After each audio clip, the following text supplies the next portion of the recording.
Okay. I suspect everything I draw up there will appear black, no matter what color I choose.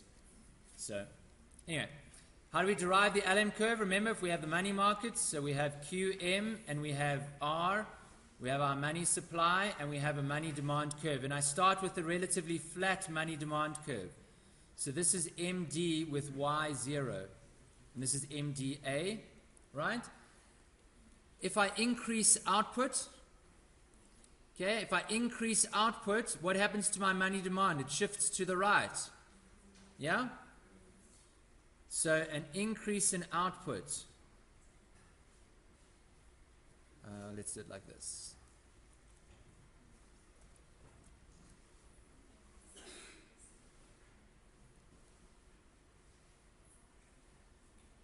Okay, so an increase in output from Y0 to Y1 shifts our money demand curve. So we can draw a new money demand curve, MD Y1. This is also MDA. Okay, so our money demand is shifted from MDA Y0 to MDA Y1.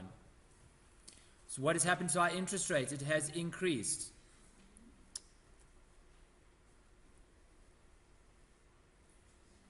Not by very much, but it has increased.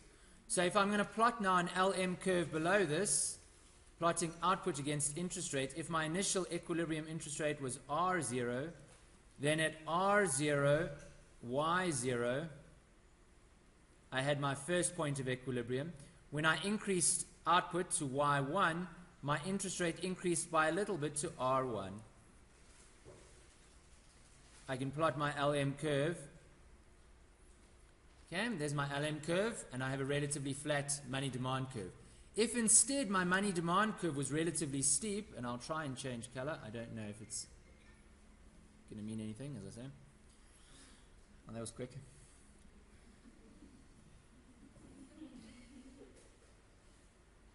I don't even feel like we got a good feel for what that ringtone was.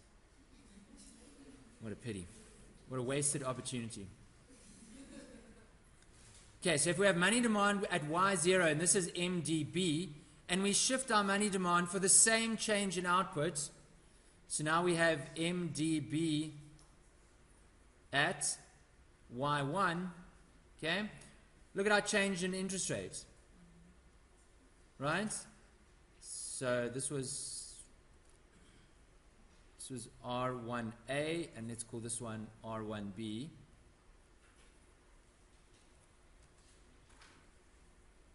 R1B. Then R1B is much higher than this little R1A. Let's call it R1B up here. This was our R1A. Then our initial point of equilibrium here, R0, Y0, Y0, R0. Here's our initial point of equilibrium. It's the same point. But our new point of equilibrium with output Y1 is a much higher interest rate, RB1. So for Y1, I get RB1. What does my Lm curve look like? Well, poorly drawn, but much steeper. Okay. If you're having trouble with it, you don't understand what's going on, unfortunately, you are falling behind. It's not going to get any easier from here. From this point onwards, it's assumed that you understand what's going on here. Okay? So if you don't, and you need to go back and read this and work on it a little bit more, please do that. Don't leave it until later. It's not like it's going to get easier from here, right? Everything from here just builds and builds and builds. Okay? Get your scaffolding right, and then the rest of it will come easily. If not, you're going to have a problem. Sorry, don't want that. Okay. So this is where we left our discussion on the ASAD model. And we had brought together both aggregate demand and short-run aggregate supply, and then combined that with the long-run aggregate supply as well. So if we have aggregate demand, short-run aggregate supply, long-run aggregate supply. Where all three of those curves intersect, we have the long-run equilibrium. And the point about that long-run equilibrium is that we have equilibrium in a lot of different markets. We have equilibrium in the money market, equilibrium in the goods market, equilibrium in the labor market, right? And we're happy. We can also be at a short-run equilibrium point like point A or point B. And what we started doing yesterday, and which closed when my computer turned itself off, but which I should be able to open now.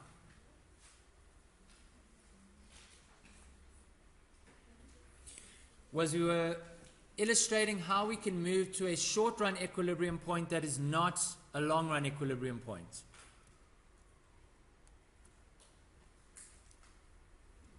Okay, remember the setup where we left it yesterday. So what we initially said was, let's start with some point y0, some level of output y0, and some long-run equilibrium price level P0. So P0, Y star corresponding to L star being the point of equilibrium in our labor market. And in our labor market, we have some equilibrium wage rate. So, and then what I have done is this should be the equilibrium wage rate down here. So our equilibrium wage rate is W0 over P0. So we've got the real wage against quantity of labor in our labor market, and we've got an equilibrium real wage rate, W0 over P0, and P0 corresponds to P0. Okay, and we're in equilibrium. We said that the classical economic story is if aggregate demand, for example, increased, there would be an almost immediate response from labor to say, well, you know, prices have gone up, we want our wages to go up too. Okay? When the nominal wages increased, there would be a shift to the left in the aggregate supply, and our price level would increase further, but we would be back at the long-run equilibrium. So this initial equilibrium point A, I'm going to put here W0 over P0, that corresponds to the equilibrium wage at point A. You happy with that?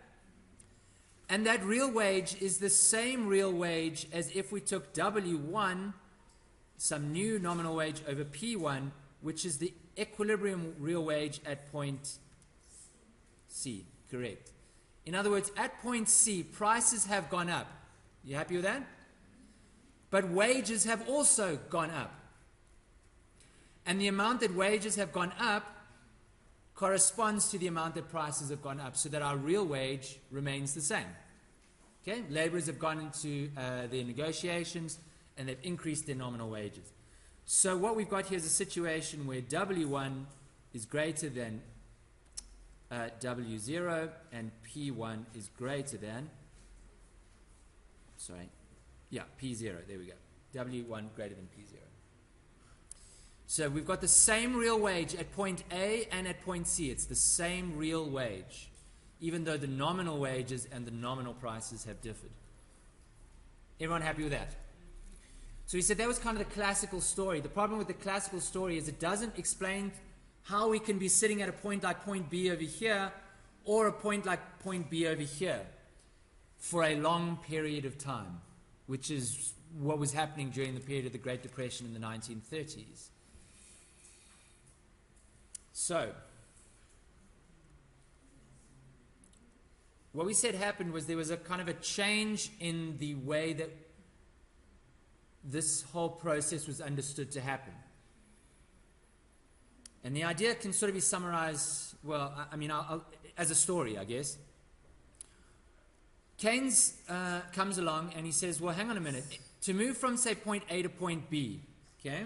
So now I'm going to be doing this green movement, which probably will still look like... Sorry? The demand. The demand can shift because there's a change in... Well, good question. Remember, yesterday we did things that can shift the aggregate demand curve. Remember, change in expectations can shift consumption, right? As well as Change in government spending can shift aggregate demand. Change in investment can shift it. Change in exports or imports, right? And those can change because of things like exchange rates. Investment can change because of changes in interest rates, etc. Okay? So our aggregate demand curve, let's say that it shifts to the left. So a shift to the left would mean we have, say, a decrease in consumption. Okay? Decrease in consumption spending, so we've got a decrease in output. Our output is moving from Y star down to, I'm going to call it Y2 to correspond to AD2. Okay, so Y2. Prices decrease down to P2. You with me? Now, with a decrease in prices P2 and a decrease in output Y2, the question is, how does that correspond to what is going on here? We know that we need some level of output, call it Y2, which is lower, right? Which means we need something happening in our labor market here that's going to bring us to equilibrium somewhere on the left there. Yeah? So the idea basically works something like this. It says, in the very, very short run, it's almost as if this long run labor supply curve doesn't really work properly. Because remember we said like wages can be fixed, right, for some period.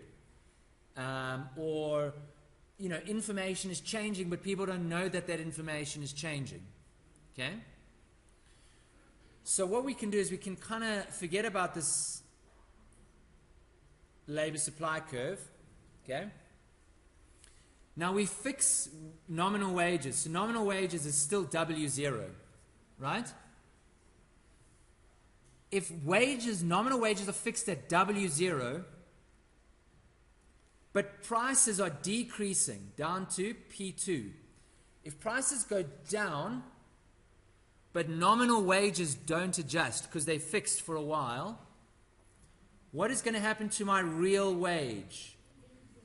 That's right. If my W is fixed, but my P increases, what happens to this whole value? Sorry, I just said P increases, but it's not supposed to be increases. Sorry. If P decreases, what happens to this whole value? It increases. You happy with that? So if nominal wages are fixed whilst general price level is going down, what that means is, in effect, firms are paying higher real wages. Yeah? What happens when the real wage rate increases to the quantity of labor demanded? As the real wage rate increases, what happens to quantity of labor demanded? It decreases.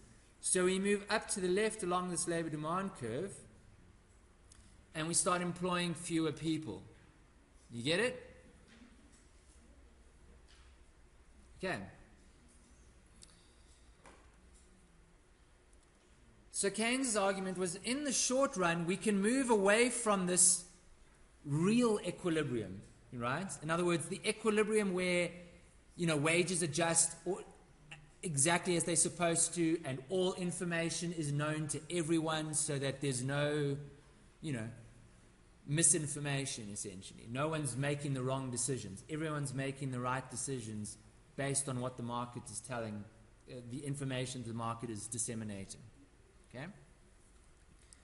So we can move to point B temporarily if we sort of move along this labor demand curve to the right or to the left, because our labor supply is not really working in the right way. It's not saying that as the real wage goes up, we start employing more people, or as the real wage goes down, we start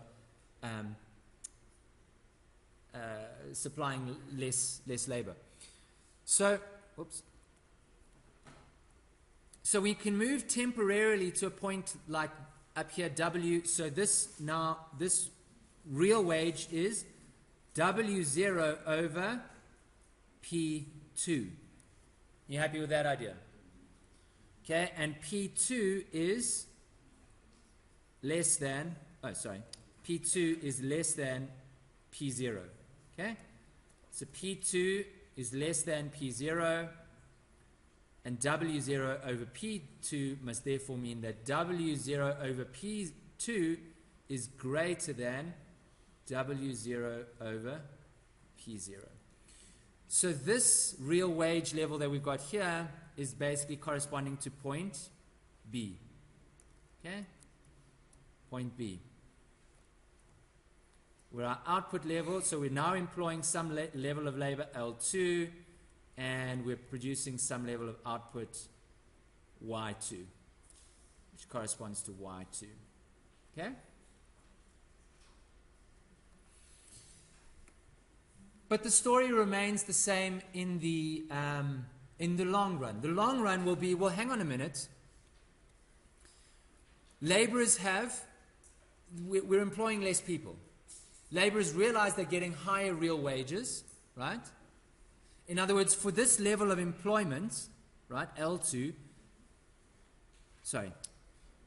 for this real wage level, okay, we are only employing L2, okay? But for this real wage, we would be willing to supply a much higher level of labor, right? So once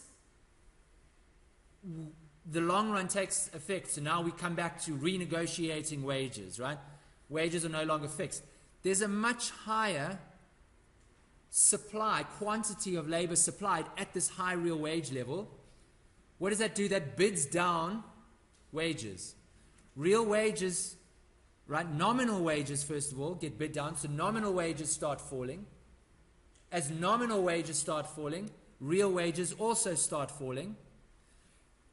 And if we move back to, as our nominal wage falls, right? Nominal wage goes down. As nominal wage goes down, what happens to aggregate supply? It shifts to the right until we end up at our new long run equilibrium at a new different point C. Okay, so let's call that C1. This is now C2. And at C2, we would have, again, remember I said yesterday, it's probably going to get messy. Okay, so equal, we're going to have W2 over P2, where W2 is less than W0. As we move back down towards our actual equilibrium, our long run equilibrium in the labor market. Yes?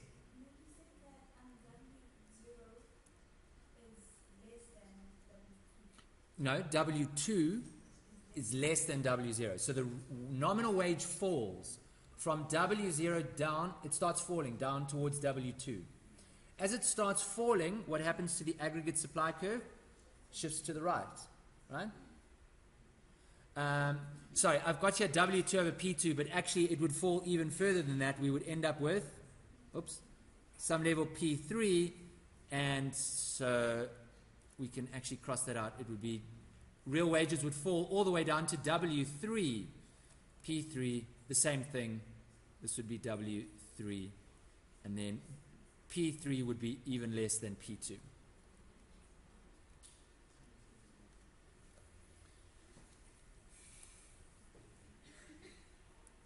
Comments?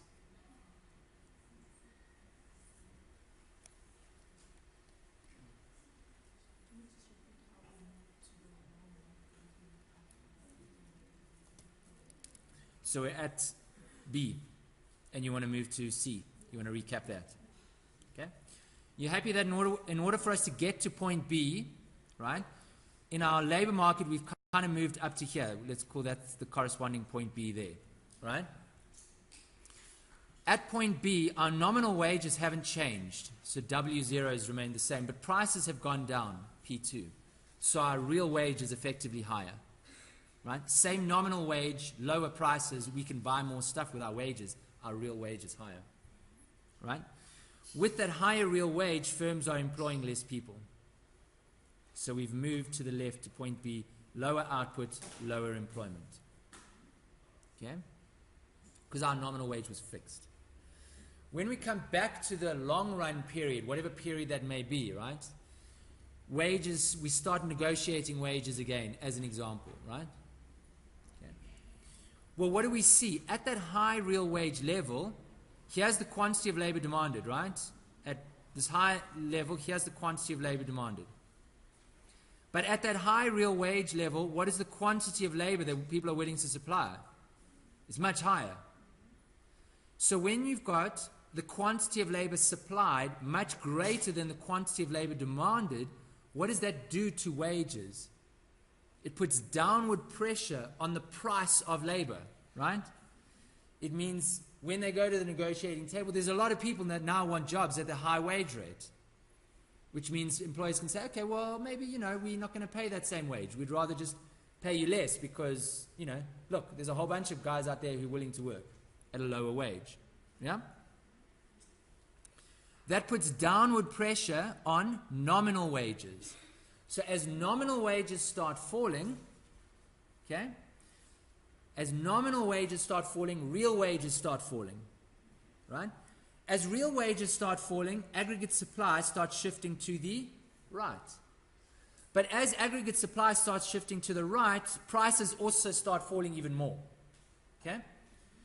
And eventually, as prices have fallen down to P3, wages have also fallen down to W3, to the point where W3 over P3 is equal to W0 over P0, our initial real wage level. Okay? And then we move from point B back down to our initial equilibrium. And our initial equilibrium here, remember, is point A, it's point C1, it's also point C2. All of those are our initial equilibrium here. So this was C1.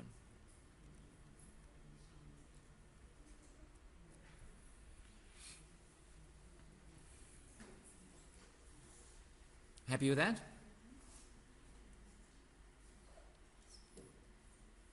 Okay?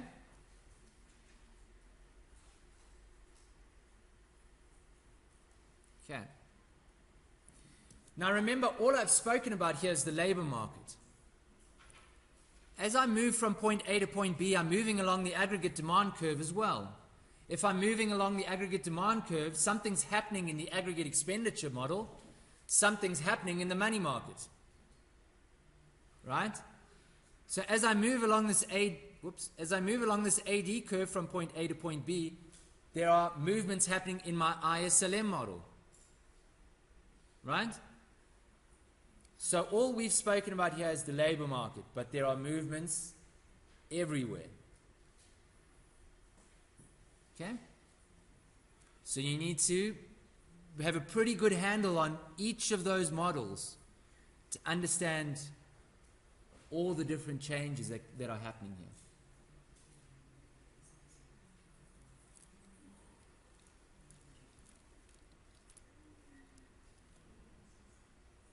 Any questions?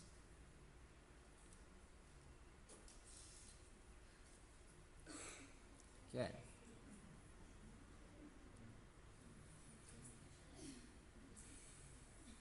So here we are, one slide in those slides, right? Different points, A, B, and D, and also point C is another potential point. There's a lot happening in that diagram. Yeah? Okay? And remember, if we just go back a couple of slides, in the aggregate supply discussion here, we said a change in the short run aggregate supply happens because of changes in the money wage rate. Yeah? That's what I've explained here.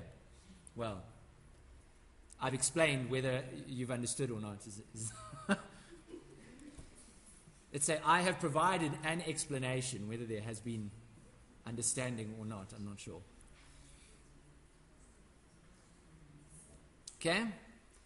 So that's why I said, let me just leave that for a moment and come back to putting the whole thing together to explain how that change in money wage shifts the aggregate supply curve.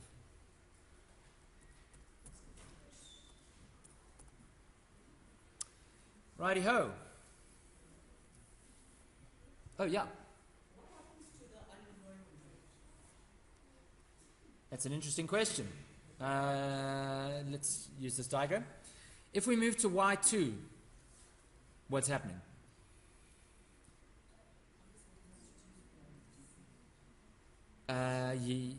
Yeah, quantity supplied is decreasing.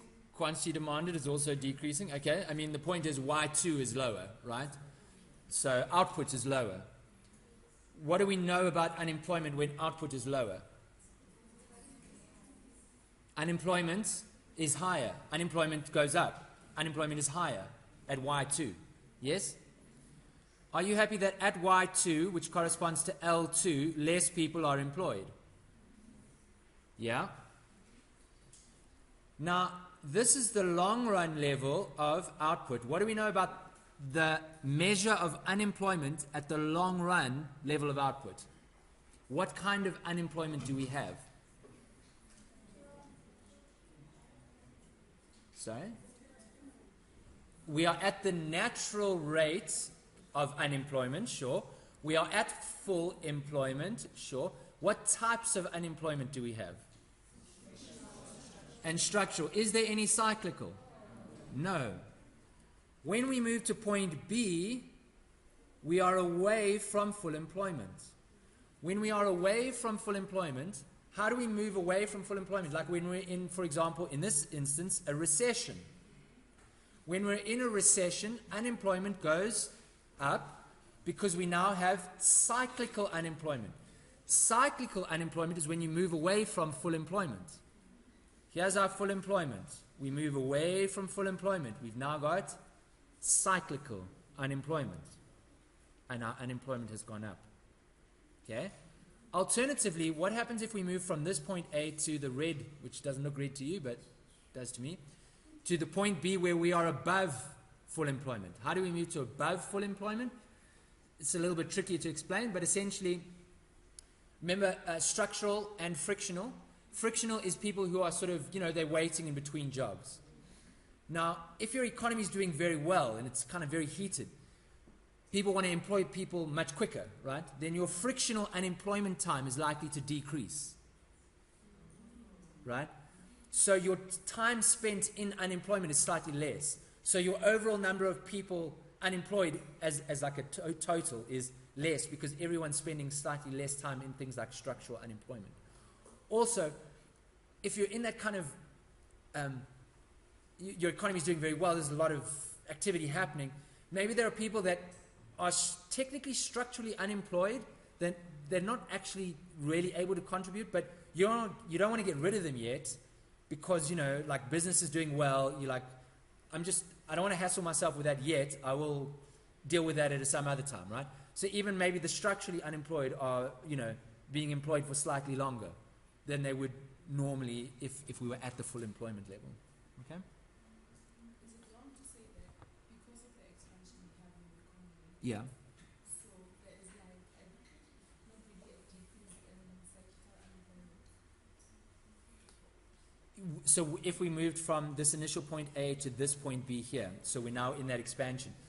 Yeah, so there would be no cyclical unemployment. You're right. It would kind of be like, almost like you're saying, almost like a negative cyclical unemployment, kind of. But how do you achieve a negative cyclical? And what I'm saying is it's kind of like what tends to happen is those that would be frictionally unemployed are just frictionally unemployed for less time, that kind of stuff. Remember, all of these things it's almost impossible to measure. So it's kind of theoretical. But finding evidence of that actually happening,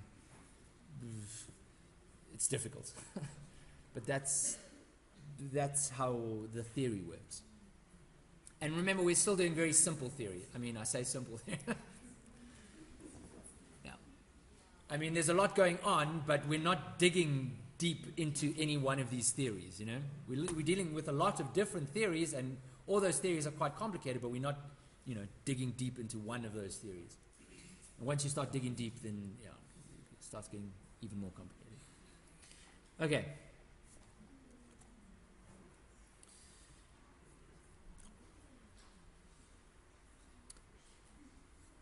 Building onto your question, really, which was about, what happens to unemployment and things like that. Well, we can use this model to answer questions like that. What happens to unemployment?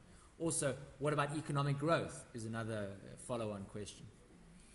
So what we can do is we can use this model to talk about trends in our macroeconomy. In other words, what is happening to output over time? What is happening to prices over time? What is happening to employment, wages, etc.? And we can also talk about fluctuations. In other words, why they sometimes go up and why they sometimes go down. Let's check the time. I suppose we should take a break. Okay, we'll take a break. We'll come back. We'll finish it off, and we start chapter 29 as well. The beginning of chapter 29 is basically just more discussions on this stuff.